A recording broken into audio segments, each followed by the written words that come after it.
that's true. It can store a lot of water. That's so true. Wow! It has a working tortoise on it. That's so true. I can see S. We've heard that already. But there's a big question that we need to explore after this near miss. What really is the permanent solution? I don't have the answers. I've assembled a team that I hopefully will provide us the answers, to that fundamental question. It's a question that we've been attempting to answer for years because, as you will see, the debt has been piling. We've introduced several measures to try and deal with the energy sector problem. So we don't come to the place where we are having threats, and sometimes the threats in the past, if you come to the 2013 up onto 2016 era, where the doomsaw was a major challenge for this economy. It actually was a 3-year, almost 4 years running. This government hasn't had anything close to that, but the threats have been coming nonetheless. So how do we avert that? How do we find a permanent solution to this particular problem? So what is the agreement that was reached over the weekend? I think it must be on Friday that has led to this reprieve. The IPPs tell us today, I'm giving us a sense of the specifics today, that they have agreed that it will be paid, the payment plan covers 35% of the electricity that they generate. This is according to the IPP's chamber speaking to us today. Is that what the agreement actually says? We'll hear the ECG's point of view on this very specific agreement that was reached. They will take 35% for now. The rest will come over the period.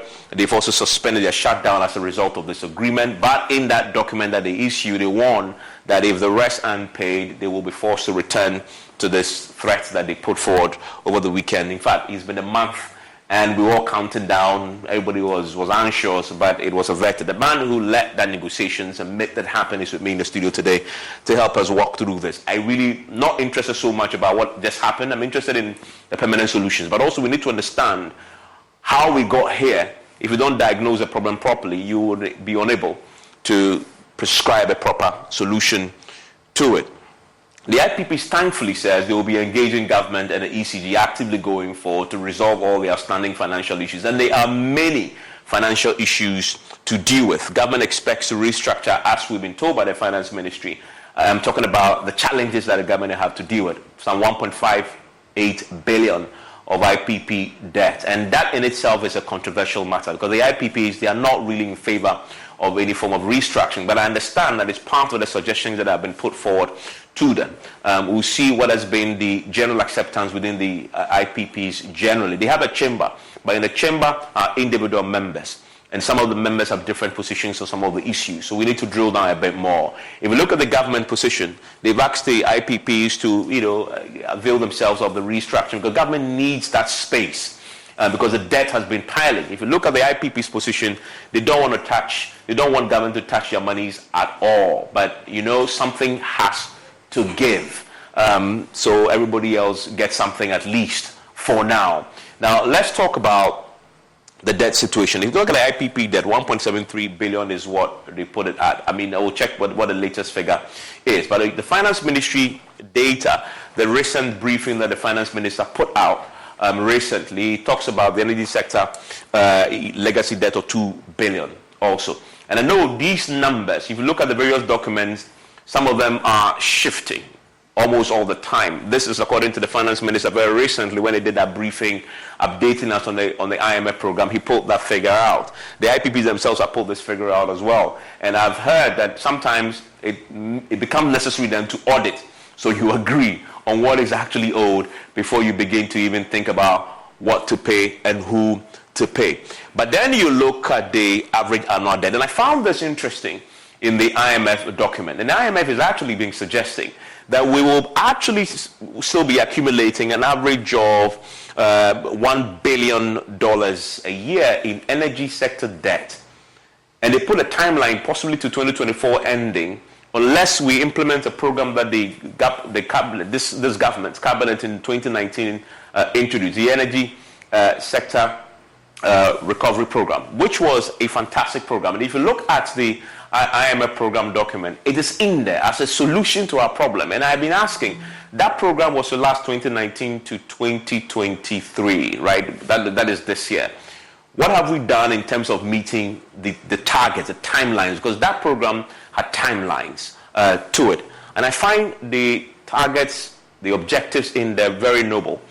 IMF document says, unless we implement that document and we implement it fully, we'll still be accumulating $1 billion a year, just energy sector. And this clearly is unsustainable. And you see why the ECG has been complaining. Average annual accumulation for excess capacity, another challenge really. The government has been harping on this problem, that excess capacity is costing them a lot. And the opposition party has disagreed that this is an issue, right? So we'll try and see whether we can reconcile this going forward.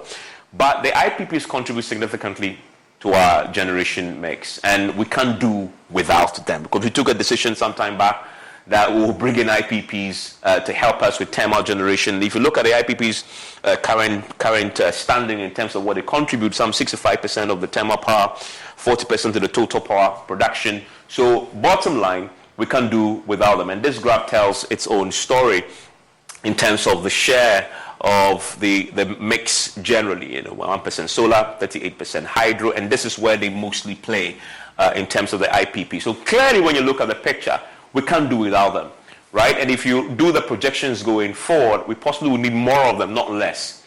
But it's all about what kind of agreement are you signing with them. And I'm pretty sure you had take or pay and take and pay, right? And which one you do determines whether you are going to be hanged by the debt that you'll be accumulating. And this government had said the nature of the contract that had been signed, that they had inherited, is what is the source of the problem. The opposition party completely disagrees with that view. And so hopefully we can get to resolve this. But one of the things that fascinated me is, and one of the reasons why I was asking the fundamental question, how do you resolve this permanently?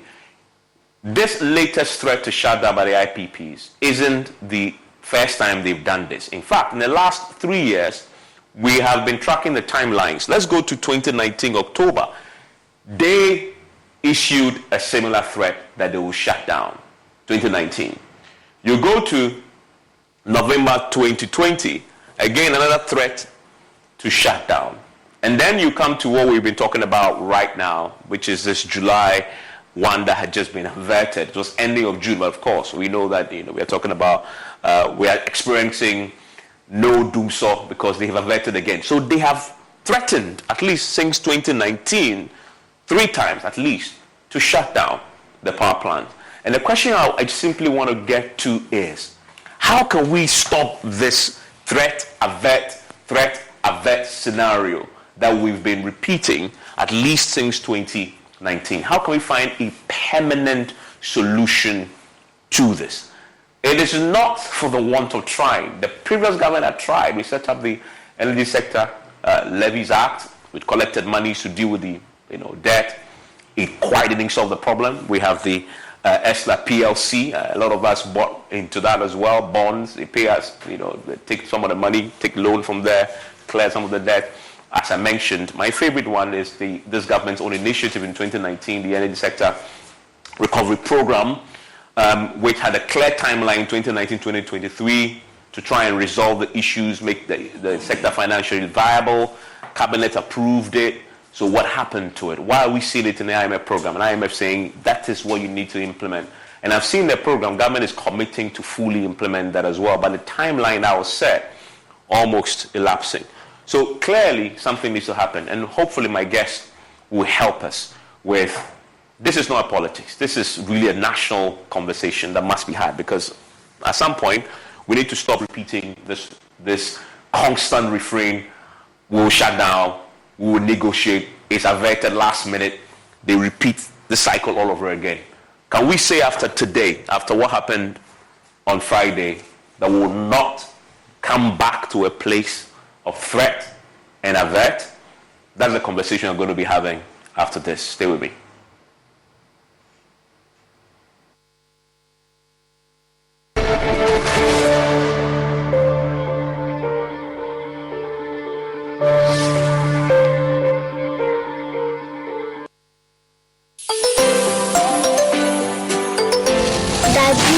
Daddy, this tank is big. Yes, that's true. It can store a lot of water. That's so true. Wow, it has a working tortoise on it. That's so true. I can see SINTEX. Syntax. That is so true, my daughter. But it falls down, it will spoil. That's not true. But why? Hey! Syntex was the first to introduce double layer tanks in Ghana. Syntex again was the first to introduce white inner layers in Ghana. Syntex gives you the biggest warranty, 7 years. No matter your water needs, Syntex is the answer. Syntex tank. Are you strong? Are you tough? Ladies and gentlemen, we're going to demonstrate to you the superior properties of Flamingo paint. As compared to other paint brands on the market, we take equal quantities of Flamingo paint and this ordinary paint. We then dilute them with water. And now, let the test begin. The gentleman on the left is going to apply the ordinary paint, and the gentleman on my right will use the Flamingo superior paint. As you can clearly see, Flamingo has the obvious better hiding. Furthermore, Flamingo has painted a much larger area. You know, 1 bucket of Flamingo paint is equal to several buckets of any other paint brand on the market. Flamingo paint is made with superior formulation to give superior durability, superior hiding, superior coverage. Flamingo paint, simply superior. Salary account, bro. See, with the EcoBank salary account, you will enjoy free life insurance, free debit card, save while you spend, and an amazing chance to double your salary. And even more consolation rewards in the EcoBank double salary promo reloaded. Guy, this EcoBank salary account sounds interesting. What do you think? Yeah, but maybe next time, Charlie. You know what? I had to go shine my shoe. Yo, myself, I had to go check my BP. We going up, never go down, and we stay fly.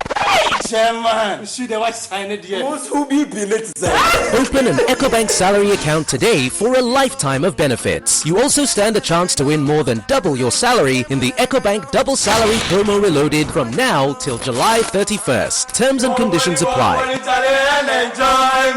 And the job life regardless. This promo is under the supervision of the National Lotteries Authority under the Caritas Lottery Platform.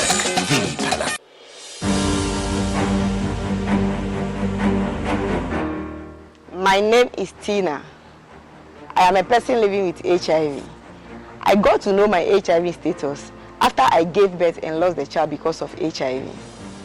In those days, prevention of mother-to-child transmission services had low patronage due to fear and stigmatization. Today, many HIV-positive women have delivered negative children. I follow the guidelines and take my HIV medicine called ARVs every day, as prescribed by my doctor. This makes me strong and healthy, and also prevent me from passing HIV onto any future child. Please, avail yourself for PMTCT services when pregnant. It is the only way to ensure you do not pass the HIV onto your baby during birth or pregnancy. If you have tested for HIV recently and it was negative, test again when pregnant. If you have tested positive, go to the hospital after birth as directed by your healthcare provider. Your baby will be given medicine immediately and tested to ensure baby and mother are well. Let us work together to have an HIV-free generation. Our children must be free to shine.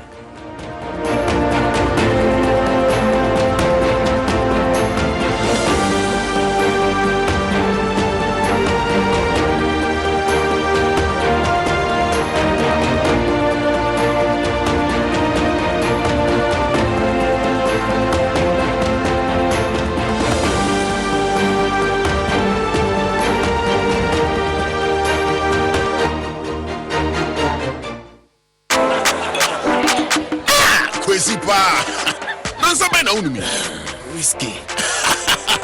Wash. All of a sudden, my voice I hear different. And when you saw a call, barman, bring me the honey whiskey. You know the one, Black Rock whiskey. Honey whiskey.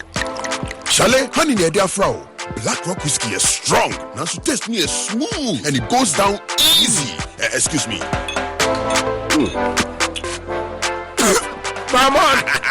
Barman, bring my friend one Black Rock whiskey. Black Rock whiskey, blended with natural honey flavor. Hey, what's up? Barman. Hey, what the hell for Sikanton Sata? You've been to a man, no?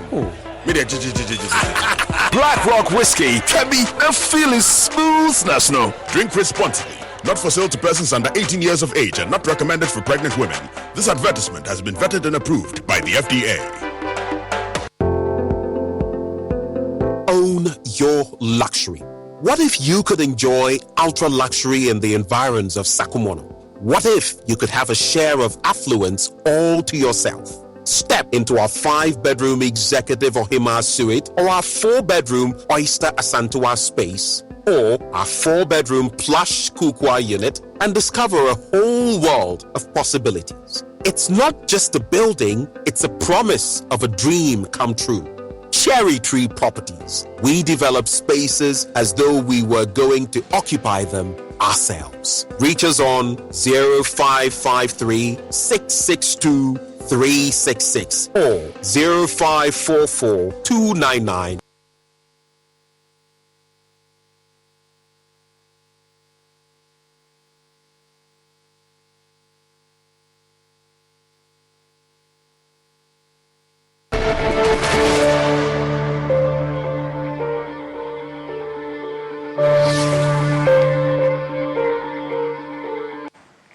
And thank you very much for joining us and staying with us on PM Express indeed. And PM Express always is brought to you by Cherry Tree Properties. We develop spaces as though we were going to occupy them ourselves. Syntex tanks, it is strong, it is tough. Alomo Bitters, experience greatness in every moment. And Ghana AIDS Commission. And just from our sponsors, I just want you to know if you're looking for a tank that will last you a lifetime, no matter your water needs, Syntex Tanks has it all. Syntex Tank is first to introduce a double layer tank, and now you can have as many layers as you want. Syntex Tanks is first to introduce white inner layer tanks in Ghana.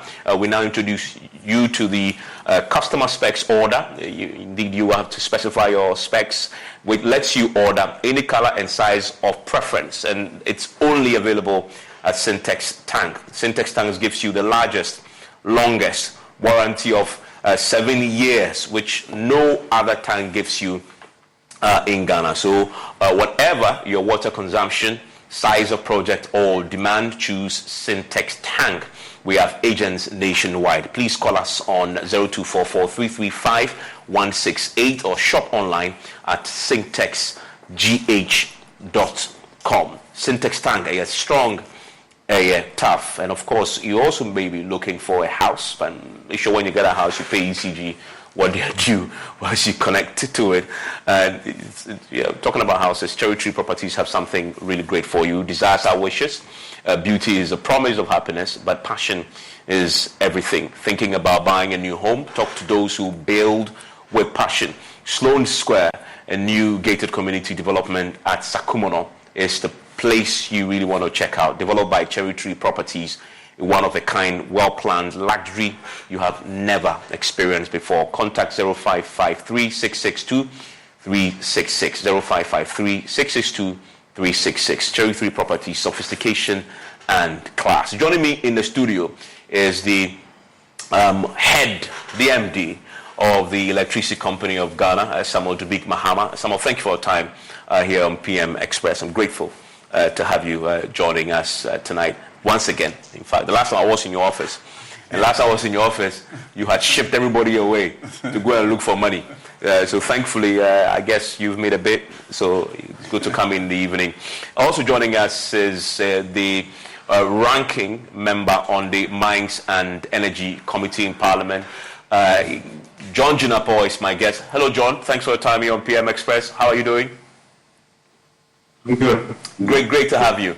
And indeed, Dr. Steve Matea, a long time no see, Doc. I'm grateful that you could join us. How are you doing, Doc? I'm good.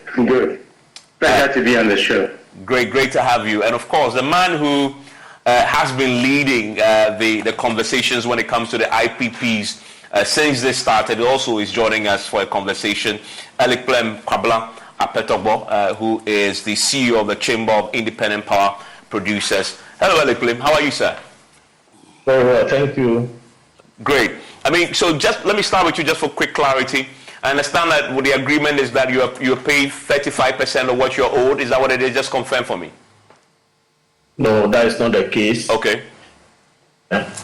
We receive a proposal from ECG. Basically, it's a structure that we have to look at. I think we've agreed that we'll return later to have a mutual agreement on how we move forward. Okay, but that number, I mean, I heard it on our midday news. You were speaking to my colleagues. Is that a number that reflects what the meeting agreed? And if that's not the number, what was the number that you agreed?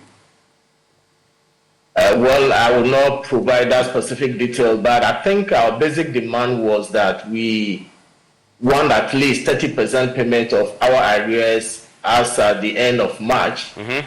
That was what actually brought the whole shutdown issue. So we've not achieved that. But at any rate, it's always good to keep a relationship for the benefit of the whole country. So you didn't get 30%. What did you get? Unfortunately, we have the MD here, but I think these are commercial details that we cannot make public since we have not sealed the agreement yet. Okay, but you've already confirmed that you didn't get the 30% that you were asking for. Exactly. So you got less than 30%. Yes. Okay. When will it hit your account? The whatever you got, the less than 30% you got, when will that hit your account? Or when are you expecting it to hit your account? I mentioned that the offer he made is something that we have to look at and get back to the drawing table for us to agree on a mutual point for us to maybe go for the claim into our accounts. No, I mean, I'm confused because in your statement you said you had an agreement. So, yes. Okay. Yes. We the agreement I mean that we have received his offer or his proposal. Okay. And have agreed that for mutual reasons we are holding on with our shutdown option and reconvene to agree on the terms that he has proposed in his offer. Oh, I see. Okay. So what it means is, just clarify, okay? What it means is whatever you have, the IPPs are now going to return to ECG to tell them whether you agree or not. Is that what you're saying? Exactly. Actually, there are some material concern in the draft document we received, which actually requires some clarifications as to make a firm agreement. Okay, so you don't have an agreement yet.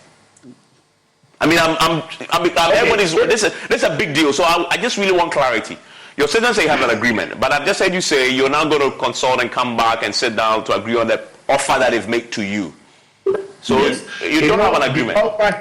The offer he made to us has to be accepted. Okay. And you can only accept it when you finally agree to the terms of that offer. Okay. So by agreement, I mean that we have mutually agreed that, okay, for the action we want to take, let's hold on, let's suspend it. So the agreement is on the threat of shutdown.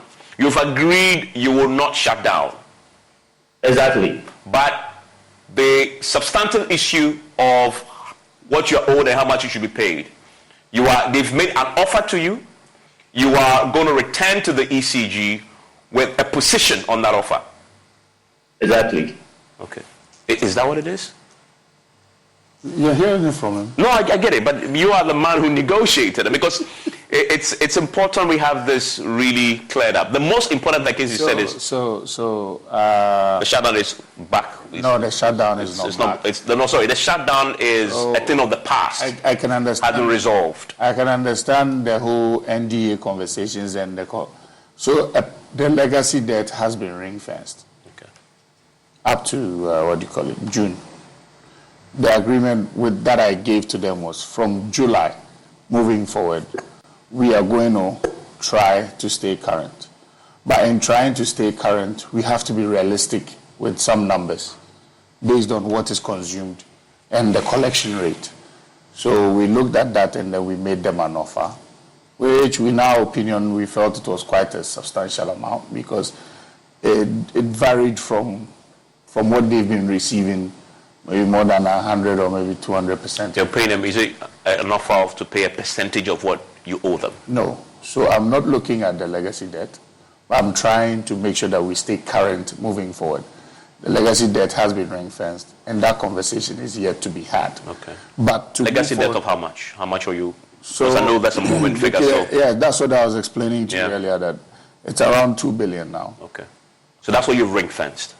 So this amount you've agreed is what the current a month or so up to June, ring-fenced, put down. Now, we are in July.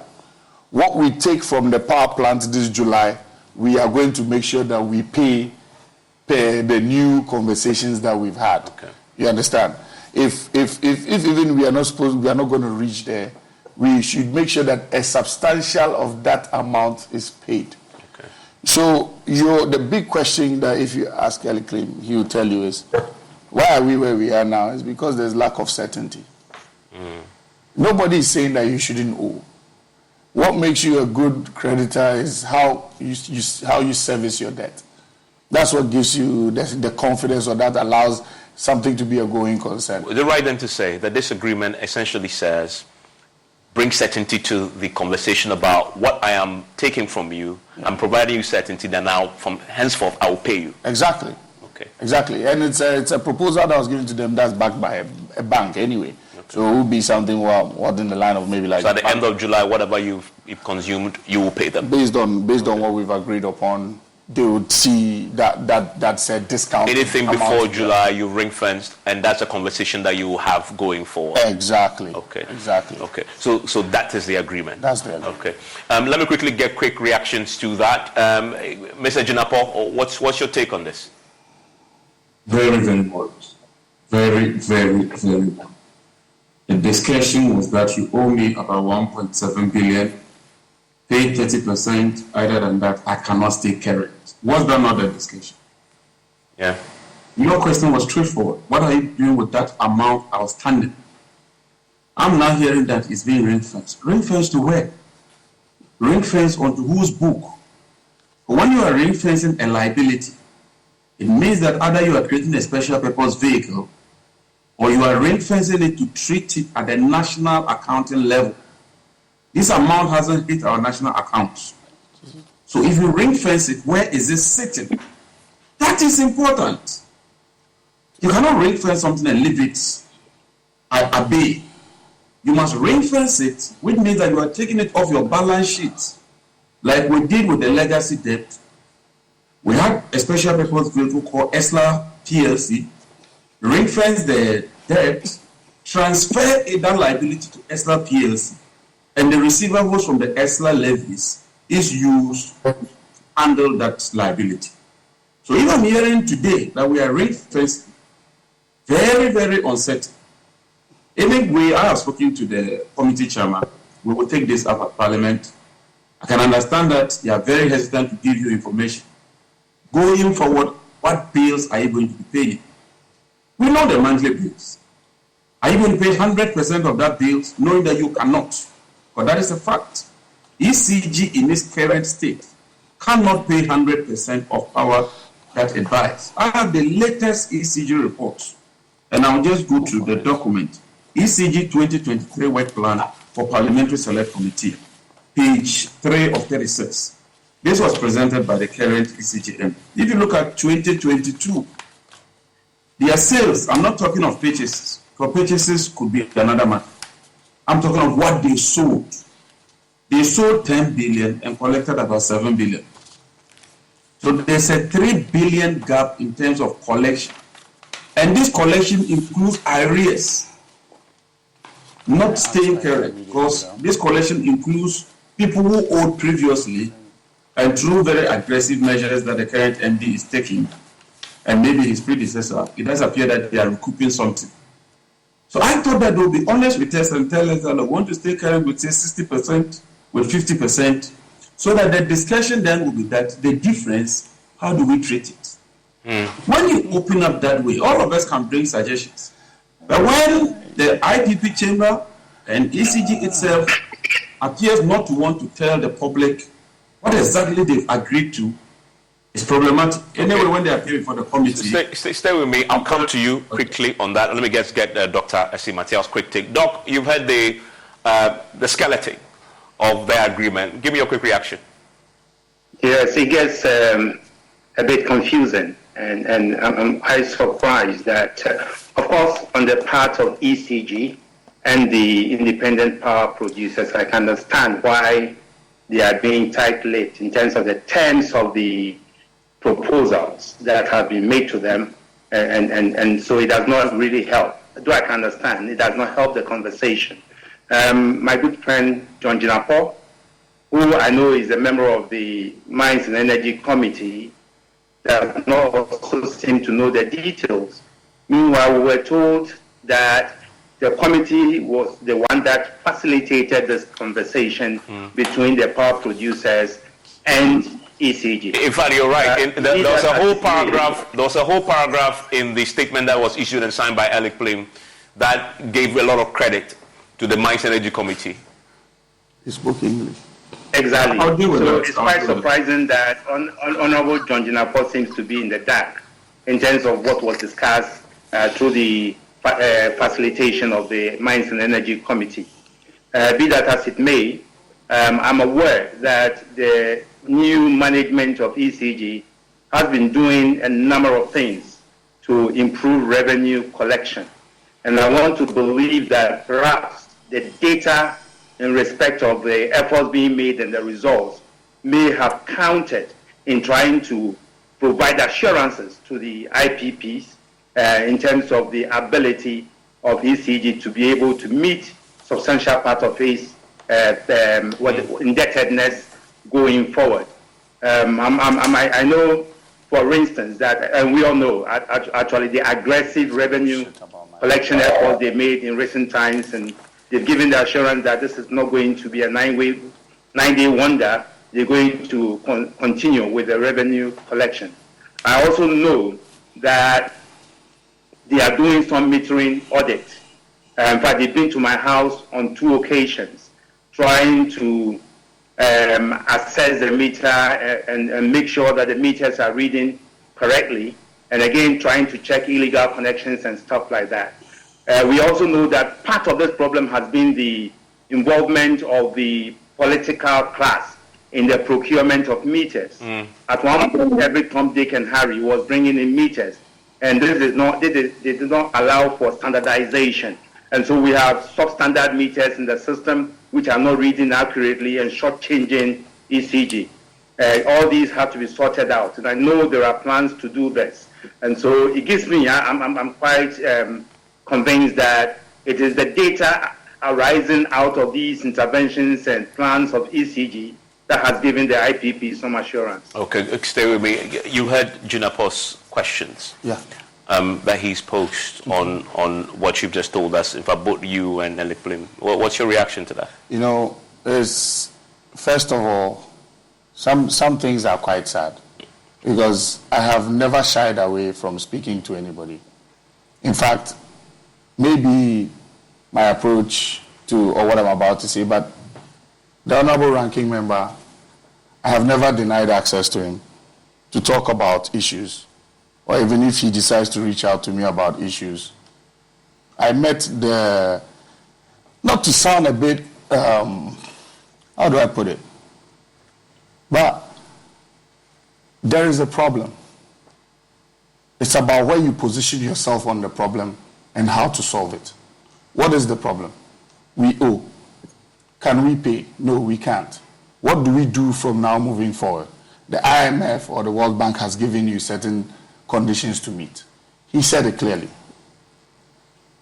100% the amounts, if we leave those PPAs the way they are, we cannot pay. That's the truth. So what do? We are in a unique position. In any situation you find yourself, what makes things beautiful is that the people you are working with are willing to adapt. That's what we found with all these PPAs. In other words, the IPPs? The IPPs are willing to adapt. The funniest thing is this. In all of this, these same IPPs are also looking for new PPAs. You understand? It's a conversation to be had. You cannot look at one person and say, you're 30%. You see, one of the vagueness of the whole request was pay us 30%.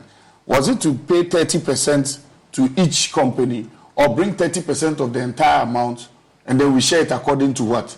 The whole conversation was there. Do we have the capability to pay? No. So if we don't have the capability to pay 30%. Wait. I'm not saying that. I'm saying if we had the capability to pay the IPPs, we would pay the IPPs. Current and legacy. But my focus as a company was to say, let's make sure that moving forward, this is what we are going to do. And this was solely based on what the Ministry of Finance instructed me and said, look, we are going to find a way. You are supposed to negotiate with everybody on a case-by-case basis. Come back to me with your negotiations and stuff. Let me see what the figures are, and then we'll find a way to what? Clear those debts. So till then, just make sure that you don't add any more. So call everybody to the table. These are your firm instructions. See what the way forward is. Because with every single bill that you get, there's a portion that wasn't used. And the portion that wasn't used, what do? It doesn't go through the tariff. So if it doesn't go through the tariff and it's not going to be reclaimed, it's sitting on ECG's books. And these are the same, some of these IPPs have government guarantees. What was the rationale with the government guarantee? You understand? Have any of them called on the guarantee? One of them called on the guarantee and took what they had to take, but still there was still something left. You understand? So you cannot treat all IPPs the same. He has a question. You've ring-fenced legacy debt as part of negotiations recently. What ring-fenced it? How? And with what vehicle? When I used the word ring-fenced, I used it as ring-fenced. I'm giving it to the Finance Ministry for further discussions. Because I was given firm instructions not to touch that. Okay, so that was not part of your mandate? That was not part of my mandate. Your mandate was to remain current? That's it. Deal with going forward, don't accumulate more, Look, settle it. If you pick a PPA or you pick any contract in this sector, it has three components that you have to carefully analyze. The first one is a financial component. The second one is an operational component. And the last one is a societal or a social component. Now, you are obliged to send electrification to certain areas in the country. How do you recoup your money from that? That's one. Operationally, there are times that you have to take certain decisions to make sure that the system is viable at the expense of maybe one IPP or at the expense of some residential area. Because you need to know where you make your money, so you have to balance it out. If you look at it financially, you'll be solely looking at it as is. Do you get what I mean? As in, this is the debt, 2 billion. But believe you me, the conversations being had, there is a possibility for that 2 billion to drop to a ridiculous amount that none of us even envisaged in the first place. I don't want to preempt because we've had conversations with every single IPP separately. And we've had conversations as to what looks realistic and what doesn't look realistic. And those agreements, to a few of them, we have something like some understanding. So based on that understanding, they said, some of them agreed some figures here and there, and that was what we looked at to agree on what? Moving forward. But it's interesting you say that the mandate going into these negotiations wasn't legacy, because a lot of the conversation, even for the IPPs, it came in with debt. You owe us. Even with the IPPs, the IPPs, most of them, when you talk to them, they all know the World Bank is in. Okay, so they all have an idea there's some money coming in, or there's some money going to come their way, but everybody wants to stake their claim. So everybody is trying to stake their claim. It's not my place to negotiate that. You understand? So who's going to do this next phase of negotiation? That next phase is going to be jointly done between ECG and Ministry of Finance.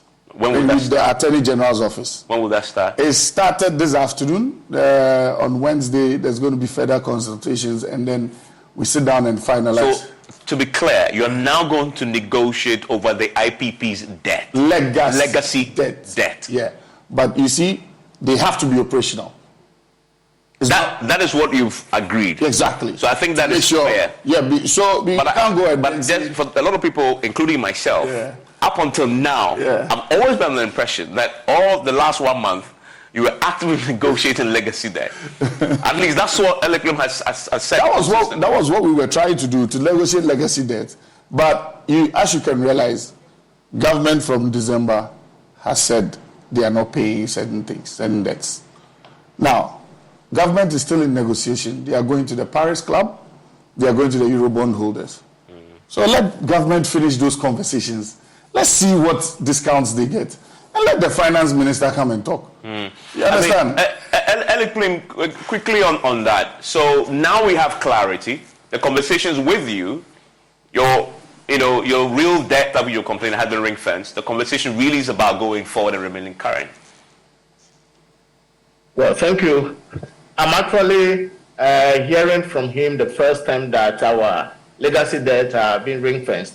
We actually presented two issues, that is two cases. The first one is how do you pay us our arrears? Then going forward, how do you ensure sustainability? He presented a solution, a proposed solution to sustainability going forward, and that is what we are looking at. We've not had any discussion with regards to the legacy debt as he mentioned. So we are really concerned about that because those legacy debts are actually needed. I know. Okay, so that's the first part of it. So what about the second part, which is what he says the agreement really revolves around? Remaining current.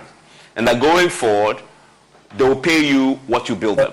And they will pay you and remain current. Exactly. That is an option or a solution that we are happy about. That we do not want further accumulation of debts going forward. Like, our kind of business runs on cash. So if we do not have sufficient funding or payment for our services, it worries the business. Within 2-3 months, look at the numbers of the accumulation. So we want to avoid such a situation. So that you've agreed to already, that you've closed. You closed this conversation around remaining current.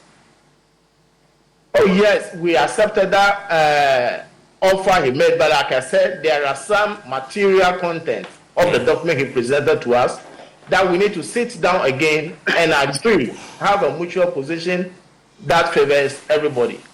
Okay, so earlier you said this is the first time you're hearing that the legacy debt has been ring-fenced, etc. So what was your understanding before tonight?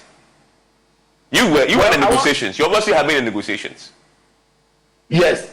Let me put it this way, that like I said, we presented two issues. The first one I mentioned has to do our legacy debt and going forward. So any solution that we are actually expecting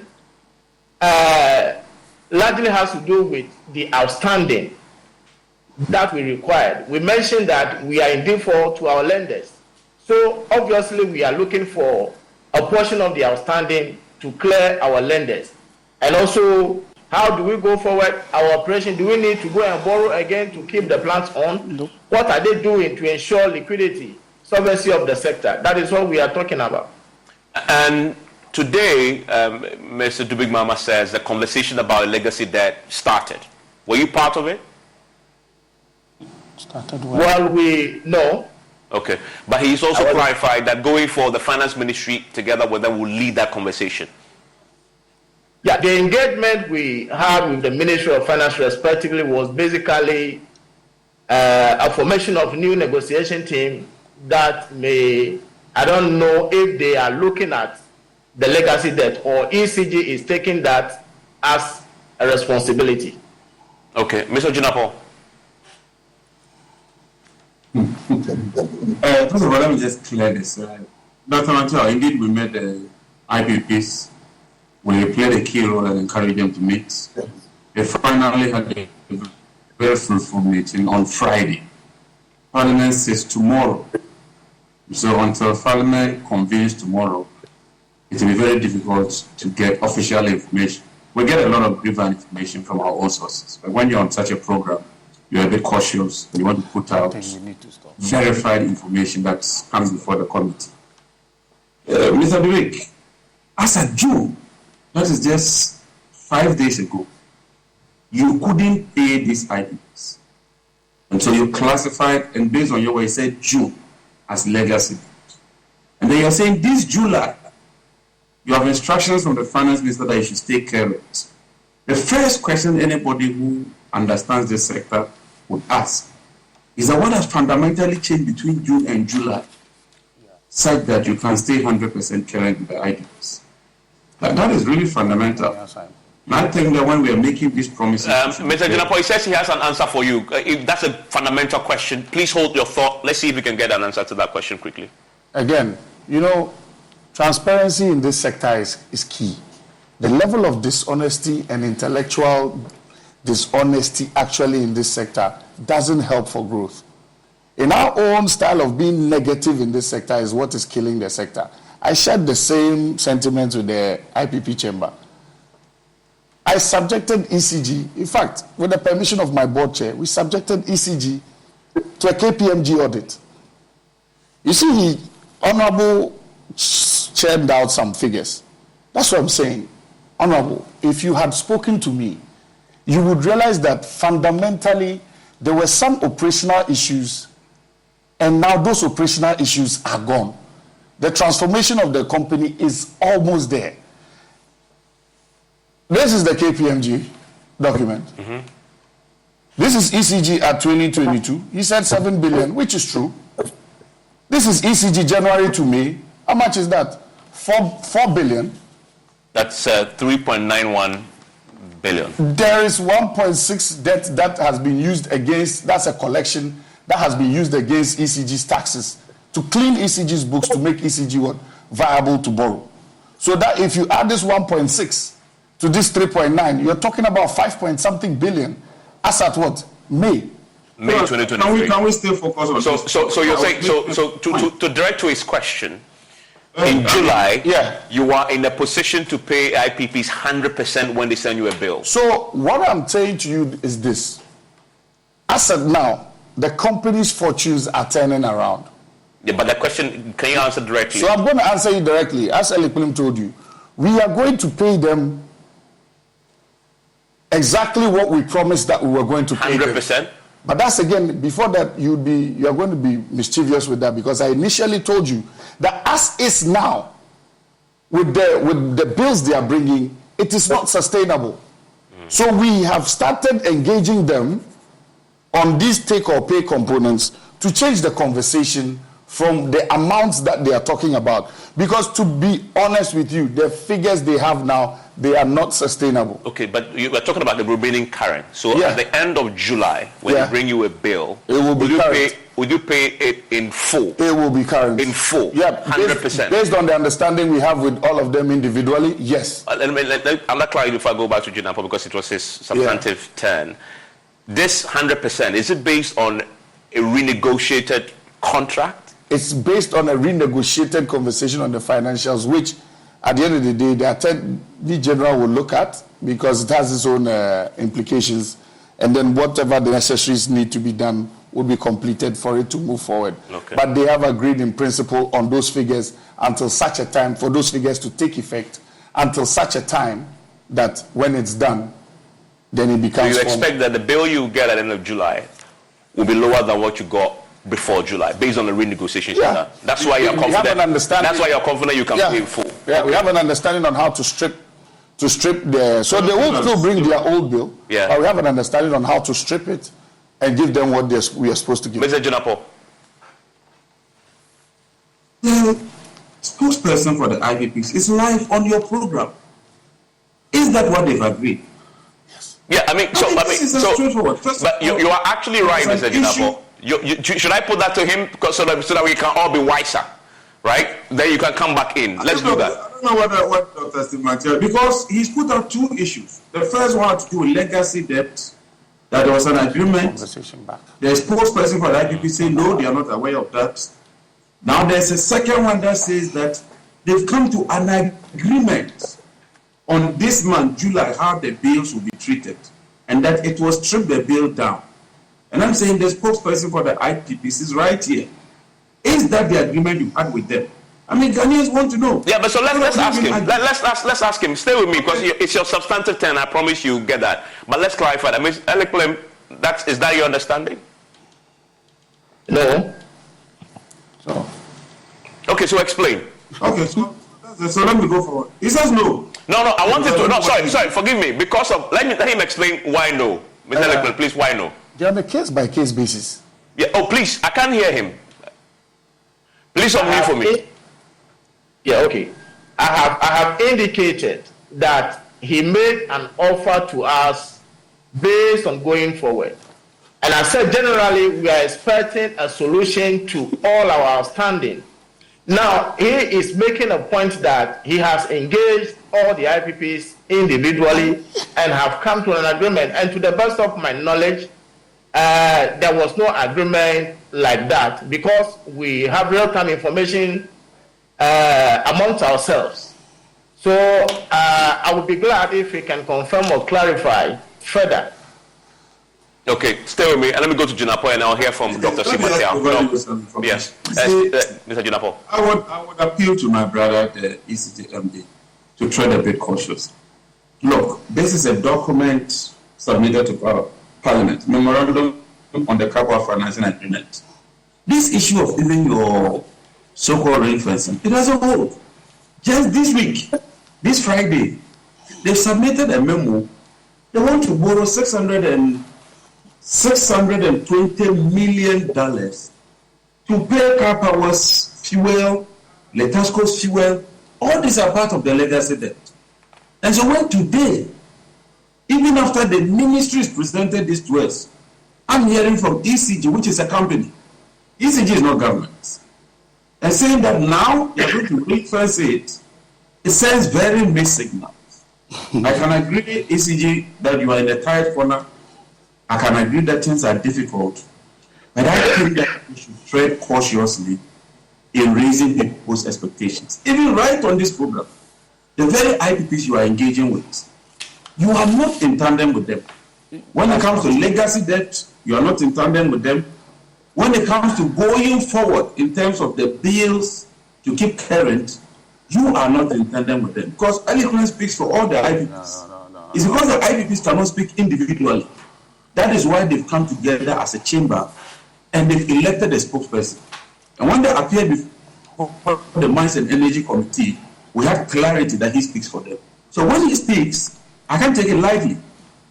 Also, ECG, I can tell you for sure that even if you were to collect all the sales 100% this month, you cannot pay the IPs because of the exchange rate differentials alone.